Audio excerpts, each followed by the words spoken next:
kita masih punya banyak terminal yang harus kita lalui. Kalau kita hitung-hitung total ada 13 terminal yang harus kita lalui dalam perjalanan hidup masing-masing kita. Dan tidak ada seorang manusia pun kecuali harus melewati ke-13 terminal itu. Tanpa kecuali. Ya. Dan kita hari ini baru berada di terminal ketiga, Pak. Dari 13 terminal itu. Nah, ini lengkapnya bisa Anda lihat di gambar ini. Terminal yang paling pertama kita mengalami alam ruh. Ya. Nanti saya jelaskan. Terminal kedua kita mengalami alam rahim atau alam kandungan di dalam perut ibu kita masing-masing. Terus kita mengalami alam dunia, dan kita sekarang, Bapak, Ibu, saya semua, kita di sini, kita sedang mengalami terminal ketiga, Pak. Terminal itu halte ya, halte ketiga. Nanti setelah terminal alam dunia ini kita masuk ke alam kubur, terminal keempat. Nah, di dalam alam kubur itu kita menanti datangnya terminal kelima, yaitu kiamat. Kehancuran jagat raya ini. Setelah itu kita menanti datangnya terminal ke-6, yaitu hari kebangkitan. Kita dibangkitkan lagi, dihidupkan kembali, lalu dikumpulkan ke terminal yang berikutnya di padang mahsyar. Kemudian di padang mahsyar kita akan menanti datangnya hisab, ditandai dengan Nabi Muhammad SAW akhirnya mendapat hak dari Allah Ta'ala, diizinkan untuk memberi syafaat yang menandakan hisab dimulai. Nah, kemudian kita akan mengalami hisab, perhitungan amal. Dan kemudian masing-masing kita akan menerima rapot masing-masing, yaitu buku penyerahan catatan amal. Ya. Terus kemudian kita melewati yang namanya mizan. Terminal keberapa nih? 1, 2, 3, 4, 5, 6, 7, 8, 9, 10, 11. Terminal mizan ini terminal 11. Mizan itu timbangan, ya. Ada daun timbangan kebaikan kita, pahala-pahala kita, dan ada daun timbangan keburukan kita, dosa-dosa kita. Ya. Kemudian ada telaga. Telaga ini telaganya Nabi Muhammad SAW, isinya air yang jernih yang akan dibagikan oleh Nabi kita kepada setiap pengikutnya yang diakui sebagai pengikutnya, Muslim. Ya. Nah, setelah telaga, kemudian kita harus menyeberangi sirat. Sirat itu titian yang dibentangkan di atas api neraka, ya, yang mana setiap orang yang mengucapkan kalimat tauhid wajib menyeberanginya. Ya. Dan ini penyeberangan yang penuh dengan kekhawatiran. Kenapa? Karena kalau jatuh ya langsung ke neraka. Begitu. Nah, makanya sirat ini kalau mereka yang berhasil menyeberanginya dengan selamat, dia akan masuk ke dalam jannah. Nah, jannah inilah ya kediaman kita yang sebenar-benarnya, ya, pulangnya kita yang sebenar-benarnya ke sini. Our home, home sweet home itu di sini, surga ini, ya kan? Sementara mereka yang tidak berhasil menyeberangi titian, dia akan jatuh dan akan dimasukkan ke dalam neraka.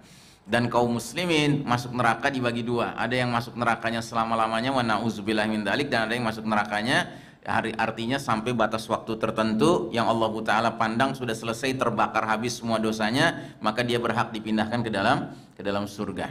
Mereka disebut jahannamiyun, ya. Jahannamiyun itu kira-kira mantan narapidana, gitu, ya. Mantan narapidana dari neraka dipindahkan ke jannah. Nah, jadi masing-masing ini akan kita lalui, Pak. Kita semua pasti melewatinya. Dan kita semua belum ada yang sampai ke terminal keempat, Pak. Kita masih di terminal ketiga, gitu, ya. Nah, terminal pertama, alam ruh, adalah satu alam yang kita tidak tahu di mana keberadaannya, wallahu a'lam bissawab. Tetapi alam tersebut adalah alam di mana seluruh ruh manusia itu berkumpul. Dari ruhnya Adam alaihissalam sampai ruh manusia terakhir, ya. Cicit-cicitnya Adam alaihissalam. Begitu, ya.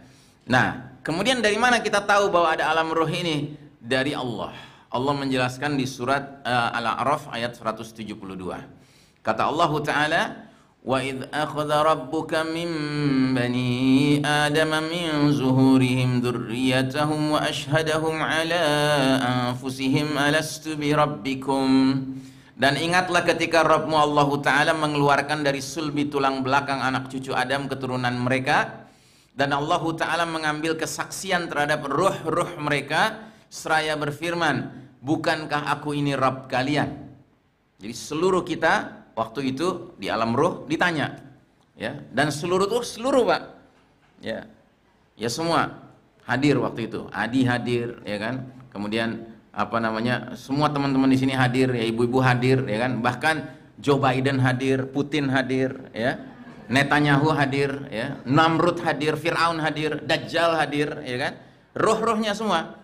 Ya, semuanya baru ruh gitu loh, Pak. Belum ditiupkan ke dalam janin untuk jadi cabang bayi gitu, ya. Belum. Gitu. Dan semua jawabannya sama. Jawabannya semuanya adalah ya, qalu bala syahidna.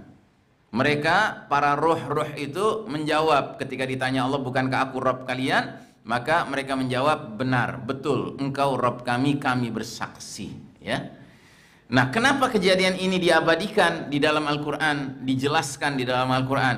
Kata Allah Ta'ala, kami lakukan yang demikian itu agar di hari berbangkit kelak nanti tidak ada di antara kalian berkata, sesungguhnya ketika di dunia dahulu kami lengah terhadap urusan ini.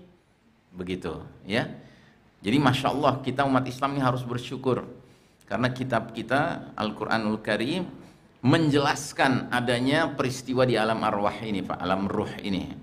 Apa bedanya Ustadz arwah dengan ruh? Arwah itu bentuk jamak dari ruh. Kalau ruh satu, kalau arwah itu banyak, ya, banyak ruh gitu.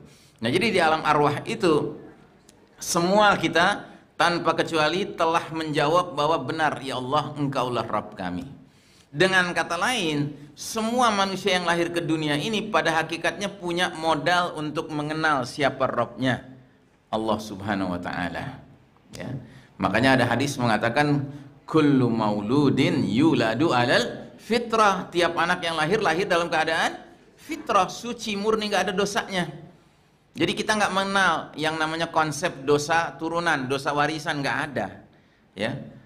Jadi nggak ada di dalam konsep kita. Kenapa anak bayi itu mesti dimandikan? Karena dia bawa dosa turunan, dia harus dibersihin, dibaptis gitu. Nggak ada kita.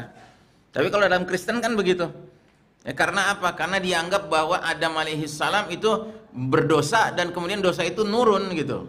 Ya, diwarisi kepada manusia berikutnya. Kita tidak. Kita pemahamannya semua manusia hakikatnya lahir dalam keadaan murni, nggak ada dosanya. Bahkan ada bahan di dalam dirinya yang namanya roh, itu mengenal siapa Rabbnya, Allah Subhanahu wa Ta'ala. Ya. Makanya kita diwajibkan berdakwah karena apa? Boleh jadi orang ini masih kafir sekarang, tapi kalau kita berdakwah, kita sadarkan kembali rohnya itu, mudah-mudahan rohnya itu akhirnya keluar dalam pengertian lebih menonjol daripada hawa nafsunya. Itu syukur-syukur dia akhirnya jadi menerima petunjuk dari Allah Subhanahu wa Ta'ala. Ya. Baik. Nah, jadi saudaraku rahimakumullah, setelah di alam arwah, kita kemudian masuk ke terminal kedua namanya alam rahim.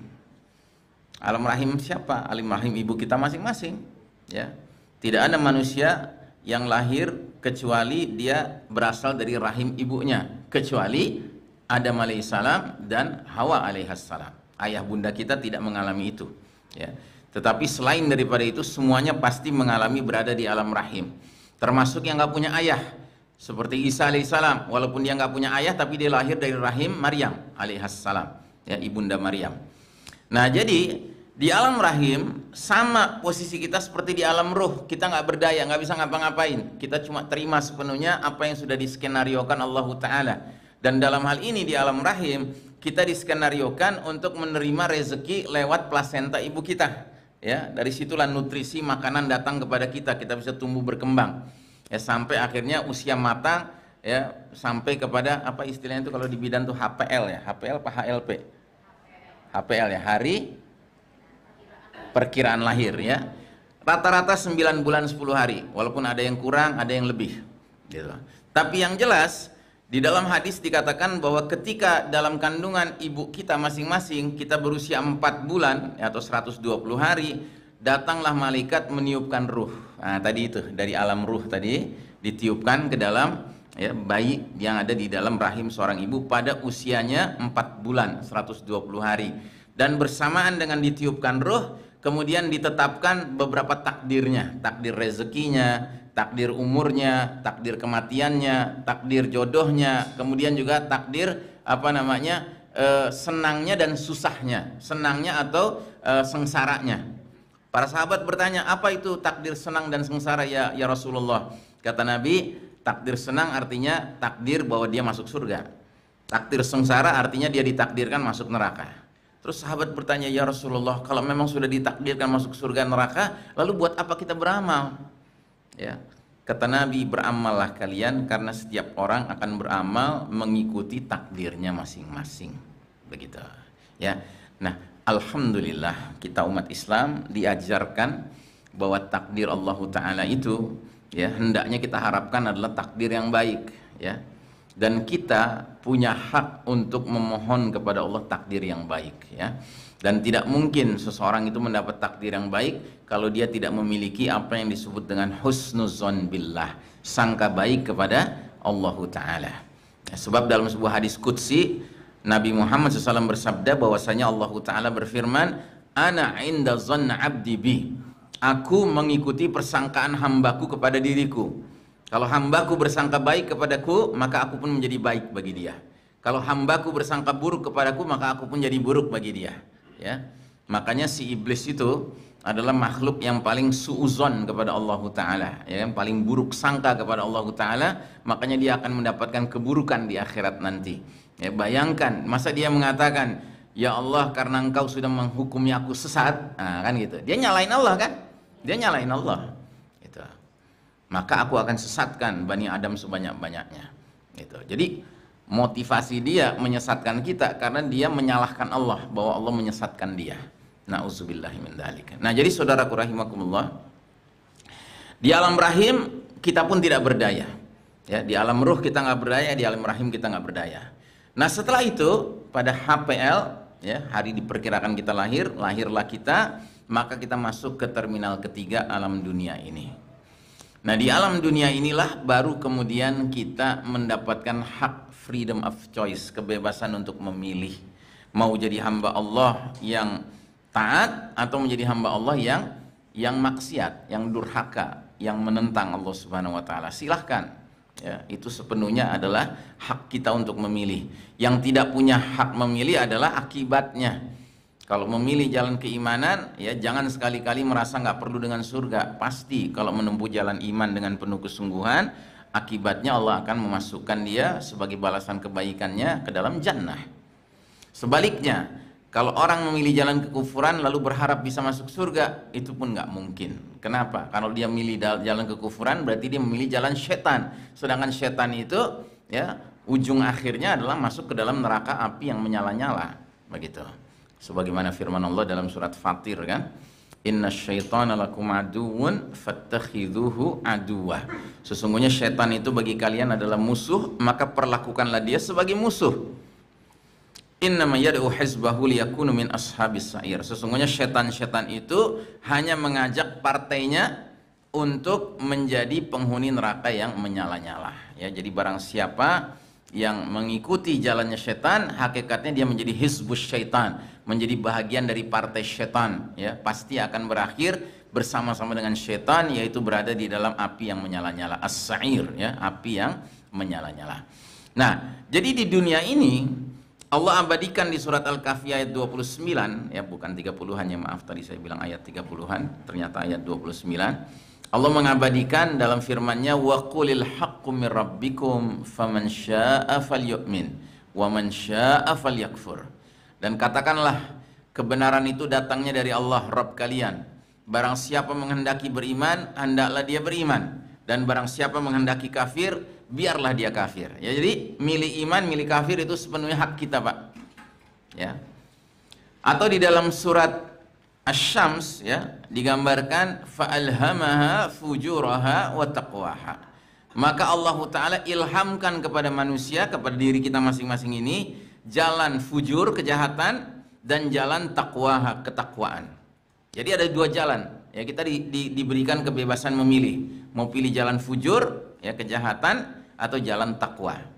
Terus kata Allah melanjutkan rangkaian surat ini, qad aflaha man zakkaha, sungguh beruntunglah orang yang mensucikan jiwanya.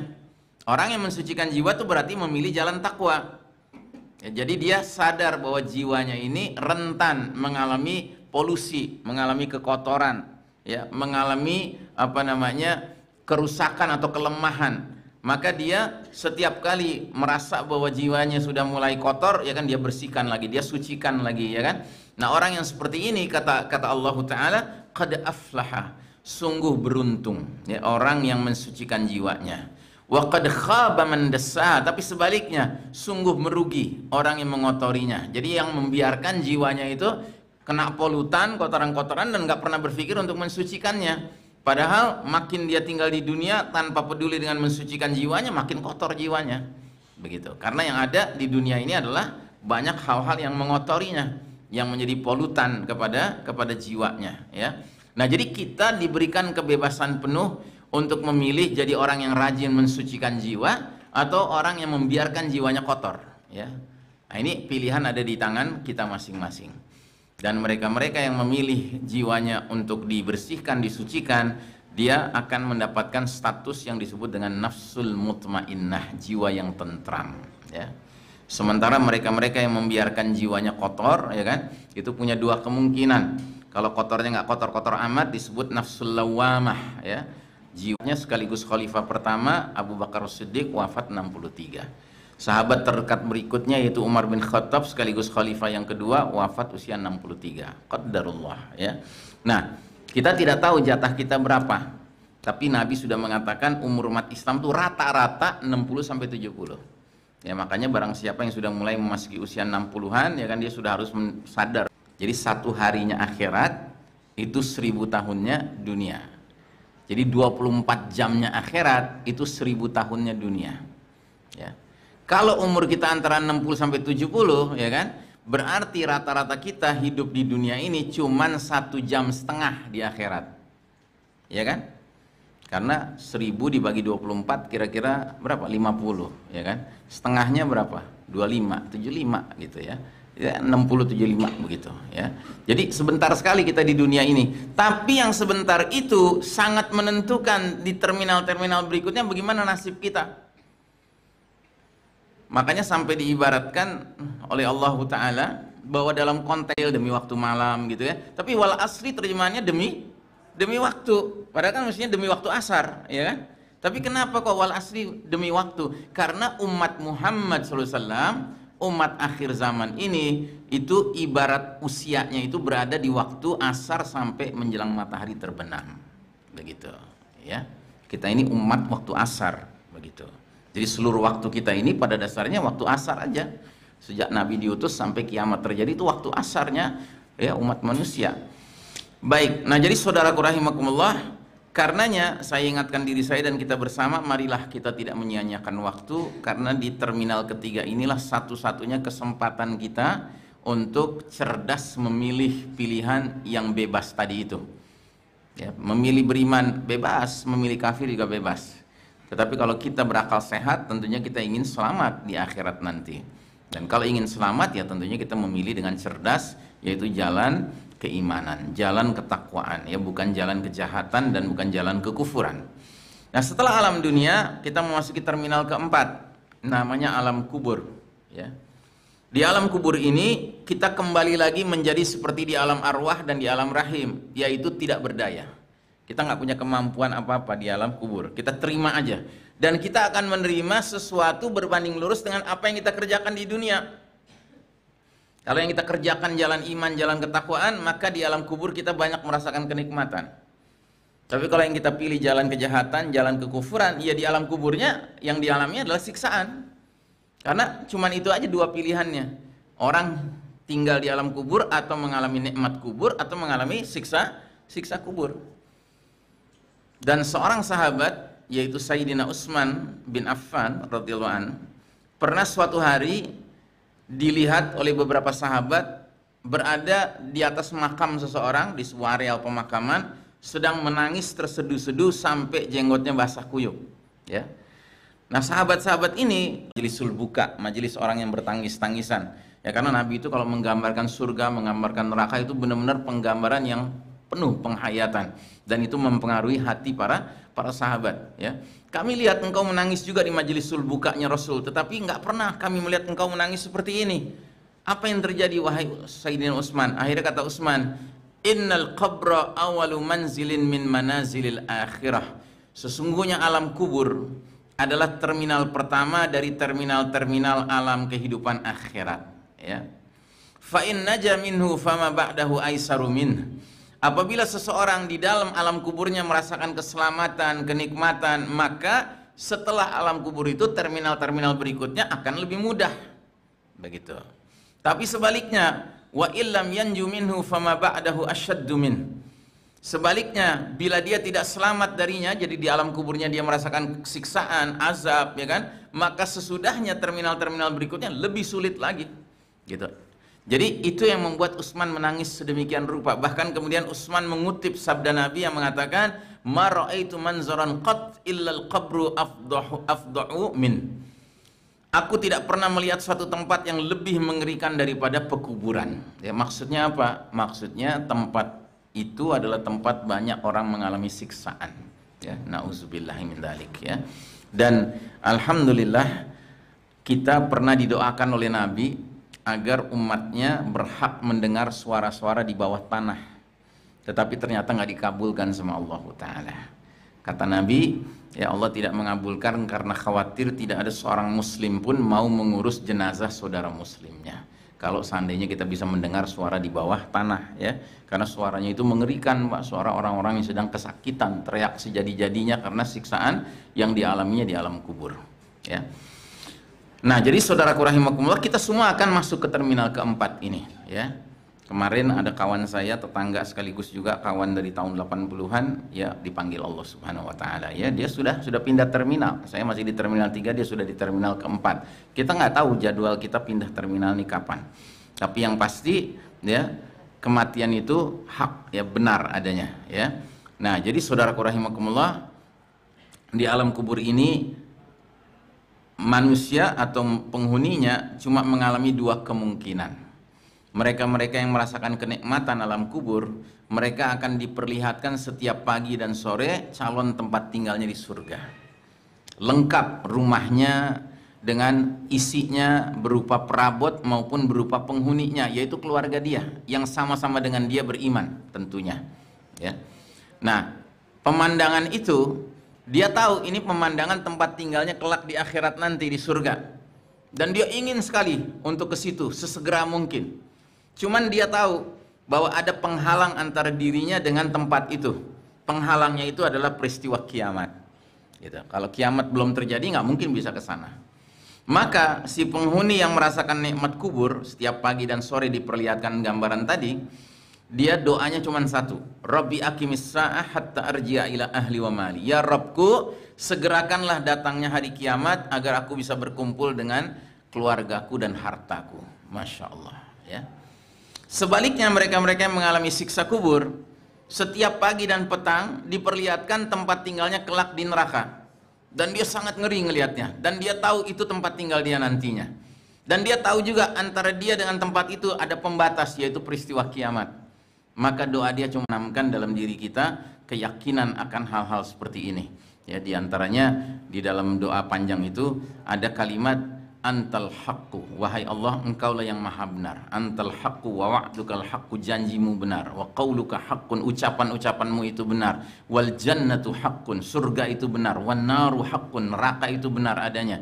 Ya, wa Muhammadun sallallahu alaihi wasallam haqqun, was sa'atu haqqun, ya kan, Nabi Muhammad itu benar adanya. Kiamat itu benar adanya. Nah, dengan kita mengucapkan ini, Pak, ya, diharapkan ini menjadi mental kita menjadi demikian, siap menghadapinya, dan bahkan kita mudah-mudahan dengan demikian nanti di alam kubur kita termasuk yang berdoa ingin segera kiamat terjadi. Begitu, ya. Nah, jadi saudaraku rahimakumullah, itu terminal keempat, ya. Seseorang berada di alam kubur sampai kapan? Ya sampai masuk ke terminal kelima. Terminal kelima itu peristiwa kiamat, ya, the total destruction of the whole universe by the will of the Almighty Allah Ta'ala. Kehancuran jagat raya ini atas kehendak yang menciptakannya Allah Subhanahu Wa Ta'ala, yaitu peristiwa kiamat. Nah, diabadikan di surat 47, surat Muhammad ayat 18. Fahal yanzuruna illa as-sa'ata an ta'tiyahum baghtah faqad jaa'a asratuha fa anna lahum idza ja'athum zikrahum. Maka apalagi yang manusia nanti-nantikan selain datangnya hari kiamat yang akan datang kepada mereka secara tiba-tiba, karena tanda-tandanya sungguh telah kelihatan. Maka apa gunanya bagi mereka kesadaran mereka itu apabila hari kiamat terlanjur sudah tiba. Nah, jadi saudaraku rahimakumullah, alhamdulillah Nabi kita Nabi Muhammad SAW oleh Allah Ta'ala diberikan banyak informasi tentang alamatus sa'ah, tanda-tanda menjelang datangnya hari kiamat. Dengan kita mengenali tanda-tanda itu, kita bisa kaitkan dengan realitas. Wah, ini udah terjadi, wah ini udah terjadi, ya kan. Makin kita mendalami ilmu tentang tanda-tanda hari kiamat, kita makin sadar bahwa kiamat itu makin dekat, ya. Dan kesadaran kita bahwa kiamat makin dekat akan membuat kita lebih hati-hati dan lebih mempersiapkan diri. Tapi kalau kita terus-terusan menganggap bahwa kiamat masih jauh, ya kan, ngapain sih Ustadz ngomongin kiamat, ngomongin akhir zaman, ya kan? Toh kiamat masih jauh. Siapa bilang masih jauh? Sampai ada ayatnya kok, la'alla sa'ata takunu qariba, dan tahukah kamu Muhammad, boleh jadi kiamat sudah dekat, kata Allah kan begitu. Jadi kita harus punya mental menganggap kiamat itu sudah dekat. Karena kiamat terbagi dua, ada kiamat alam semesta dan ada kiamat individual kita masing-masing, yaitu kematian kita. Makanya kita pun kematian kita ini ada tanda-tandanya kan? Ya, mereka-mereka yang rambutnya udah mulai putih, ya kan, itu tanda-tanda. Ya kan, mereka-mereka yang dulu kalau misalnya belanja naik tangga 5 lantai sampai di atas langsung bisa belanja. Kalau sekarang duduk dulu, atur napas, ya kan, itu tanda-tanda. Gitu. Nah, kita semua tuh ada tanda-tandanya. Kita harus tahu. Ya, dan kita harus sensitif. Makin tanda-tanda tuh makin banyak terlihat, berarti tandanya makin dekat jadwalnya. Ya. Baik, nah, kehancuran alam semesta ini menyebabkan seluruh makhluk nyawanya dicabut, ya, meninggal. Semua manusia meninggal, jin meninggal, ya kan, hewan-hewanan mati semuanya, ya kan, termasuk para malaikat meninggal. Dan yang paling akhir mati siapa? Malaikat pencabut nyawa. Lah iyalah, ya kan? Makanya malaikat pencabut nyawa nanti terakhir dimatikan langsung oleh Allah Subhanahu wa taala, ya. Dan ketika seluruhnya sudah mati, berarti yang hidup hanya satu, Allah Subhanahu wa taala, Al-Hayyul Qayyum, yang maha hidup dan maha mengurus hamba-hambanya. Nah, dikatakan dalam hadis, ya, bahwasanya ketika kiamat sudah terjadi sementara terminal ke-6 belum datang, ya, maka Allah taala kemudian akan berfirman, ya, Anal malikil yaum, ainal jabbarun, ainal mutakabbirun. Akulah raja pada hari ini. Mana itu mereka-mereka yang memaksakan kehendaknya? Mana itu mereka-mereka yang menyombongkan diri?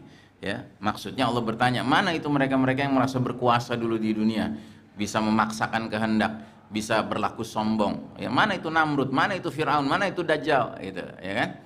Ya, apalagi sekedar si jahe, ya kan? Nggak usah diomongin deh. Gitu. Nah, jadi saudaraku rahimakumullah, nggak ada yang jawab, ya, karena semuanya sudah mati, hanya Allah yang hidup, ya. Nah, menurut satu hadis dikatakan jarak antara terminal ke-5 dengan terminal ke-6, yaitu hari kebangkitan, itu 40. Tapi kita nggak tahu 40 apa, 40 jam, 40 hari, 40 bulan, 40 tahun, nggak tahu kita. Ya, satuannya pun kita nggak tahu, dimensinya apa kita nggak tahu. Tapi yang jelas terminal ke-6 adalah terjadinya al-ba'ats, hari kita dibangkitkan kembali. Wa nufikha fis suri fa idahum minal ajdathi ila rabbihim yansilun, surat Yasin ayat 51. Lalu ditiuplah sangkakala kedua, maka seketika itu mereka keluar dari kuburnya dalam keadaan hidup menuju kepada Rabbnya Allah Subhanahu wa ta'ala. Lalu datanglah terminal ke-7, yaitu padang mahsyar. Kita dikumpulkan di padang mahsyar, disebutkan dalam sebuah hadis riwayat Imam Muslim. Nabi bersabda, yuhsyarun nasu yaumal qiyamati ala ardin bayda'a afra'a kaqursatin naqi laisa fiha alamun li ahadin. Pada hari berbangkit kelak nanti, manusia akan dikumpulkan di bumi yang sangat putih, berbentuk bulat pipih dan datar, tanpa ada tanda petunjuk bagi siapapun di atasnya. Jadi datar semua hamba Allah dari Adam alaihissalam sampai cucunya yang paling terakhir, ya kan, hadir semua. Kita semua hadir. Dan kita tidak bisa melihat ada satu bukit atau gunung, nggak ada tanda petunjuk, nggak ada. Ya, nggak ada lubang, nggak ada jurang, ya kan, semua datar saja, warnanya putih, ya. Apalagi sekedar tanda belok kanan nggak boleh, udah nggak ada, ya, itu semua nggak ada, ya. Jadi benar-benar hanya bumi Allah, ya, yang sifatnya berbentuk bulat pipi dan datar, ya, tanpa ada tanda petunjuk sama sekali. Lalu di padang mahsyar ini kita ngapain? Kita menunggu terjadinya hisab, begitu, ya. Dan penantian ini senantiasa sifatnya menggelisahkan. Semua orang yang sedang menunggu pasti gelisah, Pak. Walaupun yang ditunggu adalah sesuatu yang menyenangkan. Contohnya seorang kakek-kakek, ya kan, atau calon kakek, ya kan, anak pertamanya baru mau melahirkan. Berarti cucu pertama kan mau lahir kan? Ya kan? Nah, itu menunggu cucunya lahir tuh dia gelisah. Walaupun nanti begitu lahir kan senang dia. Gitu. Tapi gelisah dia ketika menunggu. Apalagi seorang bujangan, dia baru pergi ngelamar sama orang tuanya, seorang wanita, diterima lamarannya. Terus akhirnya disepakati 3 bulan lagi akan menikah. Itu 3 bulan penuh penderitaan itu. Ya kan? Walaupun menanti kesenangan, yaitu menanti menikah. Nah, apalagi menanti sesuatu yang mengerikan, lebih gelisah lagi. Tapi yang pasti yang namanya menunggu itu pasti menggelisahkan.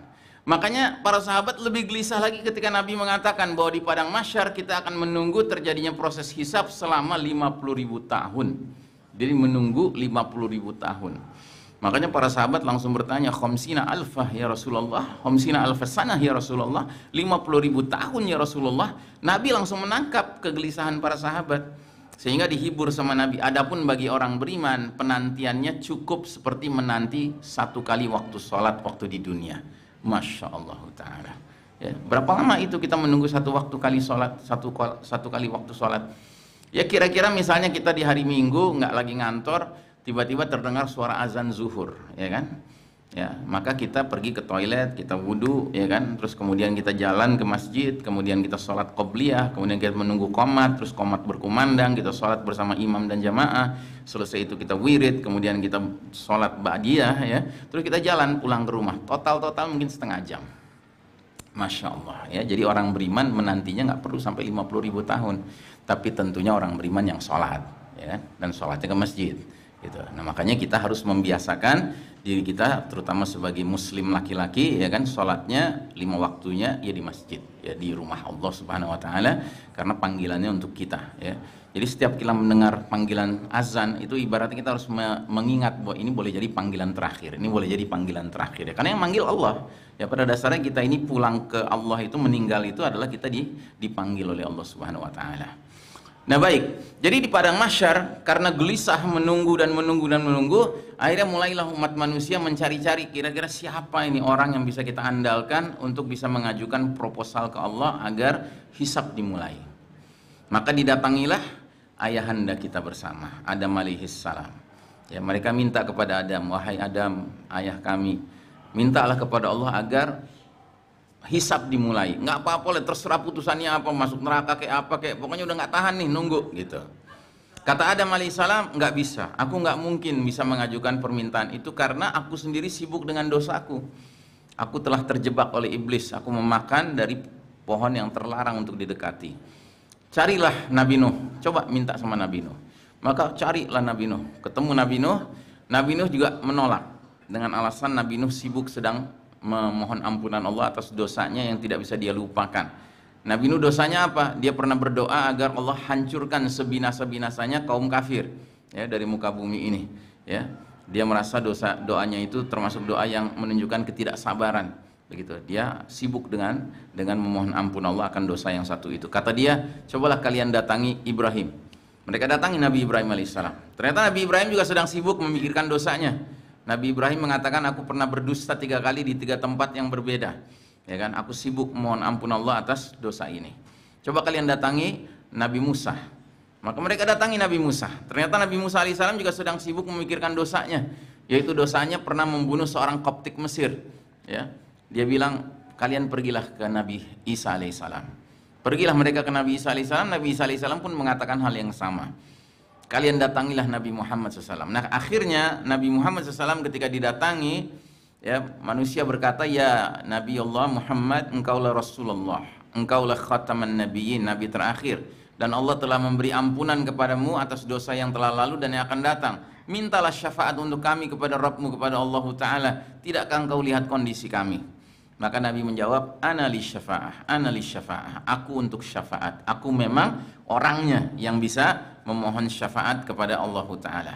Akhirnya Nabi sujud di depan Allah, di bawah kaki arsy-Nya, di singgasananya, dan Allah menerima puji-pujiannya yang begitu unik, ya. Dan akhirnya Allah meminta kepada Nabi kita, ya Muhammad, angkatlah kepalamu, mintalah, niscaya kamu akan diberi. Mintalah syafaat, niscaya kamu akan diberi syafaat. Maka Nabi Muhammad SAW pun mengangkat kepalanya, lalu kemudian berkata, ummati ya Rabb, ummati ya Rabb, ummati ya Rabb. Masya Allah, ya. Jadi yang diingat tuh kita, Pak, ya. Nabi kita tuh luar biasa mencintai kita umatnya, ya. Nggak berimbang dengan kita mencintai dan bersalawat kepadanya, sallallahu alaihi wasallam. Nah jadi saudaraku rahimakumullah, setelah peristiwa ini maka dimulailah hisab, ya. Hisab dimulai dan digambarkan di dalam surat Az-Zumar ayat 69, wa asyraqatil ardu binuri rabbiha wa wudi'al kitab wa ji'a bin nabiyyin wasyuhada'i wa qudiya bainahum bil haqqi wa hum la yuzlamun. Dan bumi padang mahsyar menjadi terang benderang dengan cahaya keadilan Allah Rabbnya. Dan buku-buku perhitungan perbuatan mereka diberikan kepada masing-masing. Nabi-nabi dan saksi-saksi pun dihadirkan, lalu diberikan keputusan di antara mereka secara adil, sedangkan mereka tidak dirugikan. Nah, kemudian kita mengalami penerimaan atau penyerahan catatan amal kita masing-masing, Pak. Jadi kayak semacam buku rapot perbuatan-perbuatan kita di dunia, ya. Nah, penyerahan catatan amal ini ada 3 kemungkinan. Ada yang menerima catatan amalnya di tangan kanannya. Ini orang-orang yang beruntung. Mereka begitu melihat isinya, mereka tersenyum, mereka gembira, mereka bersyukur, mereka lega ngelihatnya karena warnanya biru semua. Sementara ada yang menerima di tangan kiri. Ini orang yang merugi. Bahkan ada yang menerima dari belakang, disodok gitu, ya kan? Ini juga merugi. Ketika mereka membukanya, wajah mereka langsung merengut, ya. Mereka langsung ketakutan karena apa? Isinya merah, banyak sekali merahnya. Ya, sebagian ada yang biru-birunya di selip-selip sana sini, tapi merahnya banyak.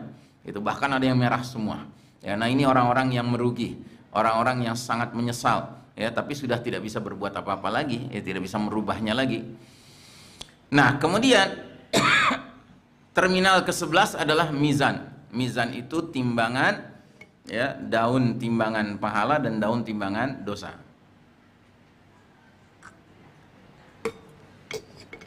Dan barang siapa yang daun timbangan hasanat, kebaikannya, pahalanya lebih berat daripada daun timbangan sayiat, ya, keburukan, dosanya, dia beruntung. Dan barang siapa yang sebaliknya, juga sebaliknya, dia akan merugi, ya. Dikatakan di surat Al-Anbiya ayat 47, wa nadha'ul mawazin al-qista li yaumil qiyamati fala tuzlamu nafsu syai'an wa in kana misqala habbatin min khardalin ataina biha wa kafa bina hasibin. Dan kami akan pasang timbangan yang tepat pada hari berbangkit, maka tidak seorang pun dirugikan walau sedikit, sekalipun hanya seberat biji sawi. Pasti kami datangkan pahalanya, dan cukuplah kami yang membuat perhitungan. Nah, jadi saudaraku rahimakumullah, timbangan mizan ini, ya, ini ditegakkan dengan seadil-adilnya sampai ke tingkat ada seseorang yang dia melihat timbangan kebaikan pahalanya itu, berat sekali. Ya, ternyata pahala sholatnya, pahala sedekahnya, umrohnya, ya, hajinya itu luar biasa. Tapi dia udah senang nih ngebayangin, wah surga ada nih di tangan gitu kan. Nggak taunya ada antrian manusia yang nggak rela kalau dia mendapatkan kebahagiaan. Kenapa? Karena manusia-manusia ini pernah dia zolimi. Gitu. Nah, satu persatu mereka menuntut kepada Allah keadilan. Maka sama Allah ditanya, engkau minta apa? Aku minta keadilan karena orang ini telah menzolimi aku waktu di dunia. Apa pendapatmu kalau pahala sholatnya aku pindahkan ke kamu? Aku ridho ya Allah. Nah, mulai. Jadi satu persatu pahala kebaikan orang ini dipindahkan ke orang-orang yang menuntut keadilan. Pahala sholatnya habis, pahala sedekahnya habis, pahala umrohnya habis, pahala hajinya habis, pahala puasanya habis. Ternyata semua pahala ibadah-ibadahnya udah habis. Nggak ada lagi, tapi antrian masih panjang. Sehingga akhirnya orang-orang berikutnya yang menuntut keadilan sama Allah dikatakan dia sudah nggak punya apa-apa, terserah ya Allah, pokoknya aku nggak ridho. Orang ini merasakan kebahagiaan karena dia zalim kepadaku di dunia. Kata Allah, bagaimana pendapatmu kalau dosamu aku transfer ke dia? Aku ridho ya Allah. Nah, jadi yang berikutnya dosa-dosa orang-orang itu ditransfer ke dia. Jadi tadinya pahala timbangan kebaikan yang begitu berat terangkat, malah sekarang timbangan kejahatannya menjadi berat.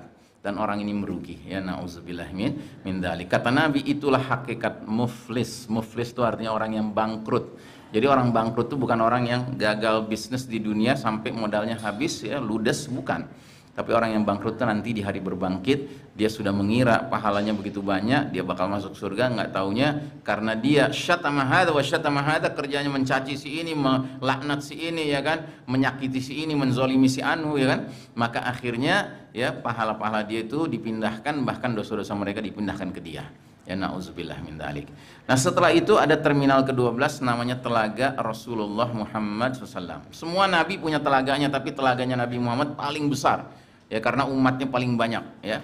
Dan di telaga inilah Nabi akan membagikan air minum kepada umatnya yang bisa dia tandai dari bekas wudhunya, kakinya bercahaya, mukanya bercahaya, tangannya bercahaya, dipanggil sama Nabi dan dibagi air dari air telaga ini. Dan barang siapa yang telah mendapatkan secangkir air dari telaga Nabi ini tidak akan haus selama-lamanya, ya.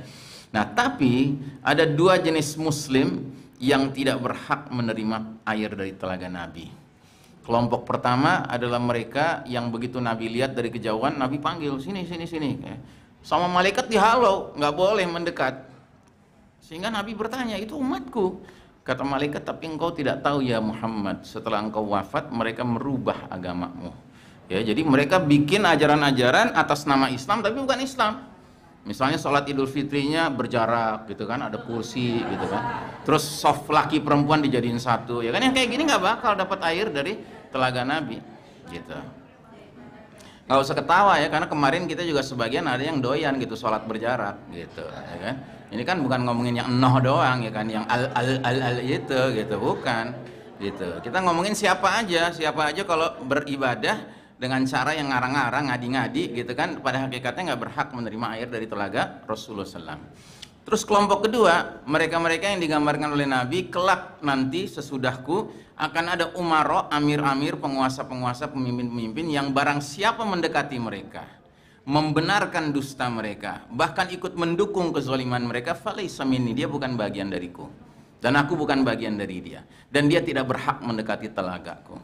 Tapi barang siapa yang menghadapi amir-amir model begitu, dia tidak mau mendekat ke mereka, nggak pernah minta-minta jadi komisaris ya kan, kemudian dia tidak pernah mendukung kezaliman mereka, nggak pernah membenarkan dusta mereka, fahuwa minni, dia bagian dari aku dan aku bagian dari dia, dan dia berhak mendatangi telagaku. Nah, jadi jenis muslim kedua yang nggak berhak menerima air telaga dari Nabi adalah muslim yang mensikapi penguasa zalim dengan sikap ngejilat, ya kan, malah mendekat, malah mendukung, ya kan, malah mendukung kezalimannya, malah membenarkan dustanya, ya kan. Nah, ini telaga. Terakhir, sirat, ya, titian yang dibentangkan di atas api neraka. Setiap orang yang mengucapkan la ilaha illallah wajib menyeberanginya, padahal di bawahnya api neraka yang menyala-nyala. Dan bagaimana kita menyeberanginya? Kita menyeberanginya mengandalkan iman takwa kita yang tampil dalam bentuk cahaya. Semakin banyak iman takwa seseorang, makin banyak cahaya yang mengiringi dia menyeberangi titian itu. Kalau cahayanya setinggi bukit, ya kan, dia akan menyeberanginya kayak kilat, shoot, cepat sekali. Kalau cuman setinggi kepalanya, ya mungkin nggak begitu cepat, tetapi masih lari kencang kayak kuda, gitu. Yang lebih rendah daripada itu, ya kan, dia masih bisa menyeberang juga, tapi gerakannya kayak onta, agak pelan, gitu, ya kan. Nah, yang paling sedikit cahayanya adalah orang munafik. Cahayanya itu cuman di ujung jempol kaki, udah gitu kelap-kelip lagi gitu. Tiap dia nyala, dia ngandelin tuh, pas nyala dia maju dikit gitu, ya kan, ini gelap gitu, di bawah api menyala-nyala gitu. Tiap dia mati, ya kan, dia berhenti karena dia takut kalau dia maju jatuh. Terus begitu, ya kan, sama Allah dipermainkan dia. Tapi puncaknya lagi di tengah titian itu, tiba-tiba mati, nggak nyala-nyala gitu. Dia tunggu-tunggu nggak nyala-nyala, akhirnya dia nekat aja maju, jatuh dia, sama Allah dipermainkan. Kenapa? Ya karena orang munafik suka mempermainkan agama Allah Ta'ala. Yukhadi'una Allah walladzina amanu wa ma yakhda'una illa anfusahum wa ma yash'urun. Mereka orang-orang munafik suka mengolok-olok, mengejek-ejek Allah dan orang-orang beriman, padahal yang mereka olok-olok, mereka ejek adalah diri mereka sendiri. Ya. Nah, jadi saudaraku rahimakumullah, sisanya mereka yang berhasil menyeberanginya sudah berada di depan babul jannah, ya tinggal nunggu jadwal dipanggil saja. Sementara mereka-mereka yang jatuh ya sudah masuk neraka, dan tergantung kalau dia tipe orang yang